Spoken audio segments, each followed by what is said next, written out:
sont des élections importantes, il faut absolument voter. C'est un devoir, qu'on soit pour ou contre Macron. Personnellement, je pense qu'il faut faire barrage au FN. Alors, dans un pays qui est plutôt à droite, inscrit à droite, puisque Fillon a eu quand même 60% des suffrages. C'est un pays qui est gaulliste, le Liban depuis très longtemps.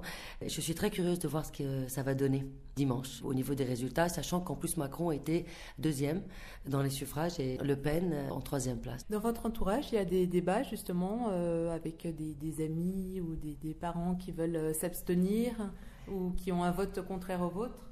Moi, mon entourage est comme moi, il va voter Macron. Après, sur les réseaux sociaux, je réalise qu'il y a beaucoup de gens qui vont s'abstenir, de beaucoup de gens qui vont voter blanc et des gens qui vont voter Le Pen.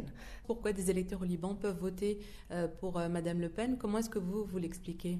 Je pense que c'est pas compliqué. Après, mes compatriotes m'en voudront peut-être.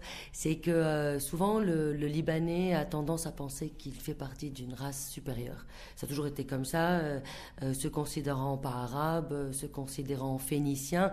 Ça c'est pour les chrétiens, et pour les musulmans, se considérant totalement différents des musulmans d'autres pays ou de la région ou du Maghreb ou musulmans de France.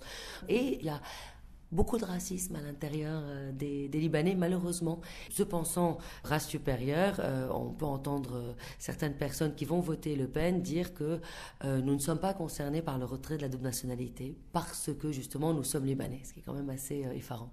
On sent beaucoup d'intérêt au Liban pour ces élections. Comment est-ce que vous l'expliquez? Lors du débat, mercredi soir, les rues de Beyrouth étaient plutôt vides. Après, d'abord, il n'y a pas de grand débat politique au Liban. La politique, c'est toujours la même chose. C'est le même refrain depuis quelques années. Donc, je pense que les Libanais sont lassés. Ensuite, l'attachement et le lien qui unit les Libanais à la France, il est là depuis très très longtemps. Et c'est pas juste une question de mandat. Pendant la guerre, beaucoup de Libanais ont été en France, notamment à Paris.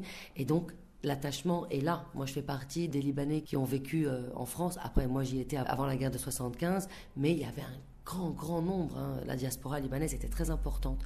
C'est pour ça aussi que les Libanais sont très attachés, et surtout, indépendamment d'avoir la double nationalité ou pas, c'est une des destinations favorites des Libanais. Il ne faut pas oublier aussi que la langue française au Liban, c'est la deuxième langue du pays.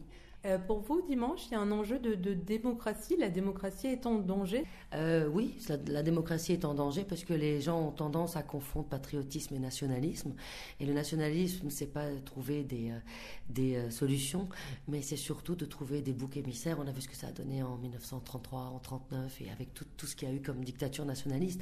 Après, évidemment, Marine Le Pen n'a pas le visage d'un dictateur, mais on sait la fille de qui elle est, et puis on sait d'où elle vient, et puis quand on lit son programme, c'est assez effrayant. Oui, la démocratie est en jeu. Dans le débat qui a lieu en ce moment en France autour des personnes qui veulent s'abstenir, revient cette idée que peut-être le vote n'est plus évalué à sa juste valeur. Je pense que quand on a autant de privilèges, autant de droits, on les oublie, on finit par les oublier. Nous, ici, on vit dans un pays où les droits ne sont pas acquis. Ce sont des privilèges, le droit à la santé, le droit à l'éducation, le droit à vivre dignement dans un pays où il y aurait l'électricité, l'eau et puis de la propreté. Quand on vit en France, on ne se rend pas compte des privilèges qu'on a au niveau non seulement du droit de vote, mais au niveau de tout, de la sécurité sociale, des droits qui sont là, qui sont acquis depuis tellement longtemps. Nous, ici, on n'a pas le choix dans les hommes politiques parce que c'est toujours les mêmes, ça fait 30 ans, et ce sont des hommes pour qui on vote, mais qui ne nous donnent rien. Et puis on sait dans quelle crise financière est le Liban, surtout à cause de la corruption. Donc, il faut voter.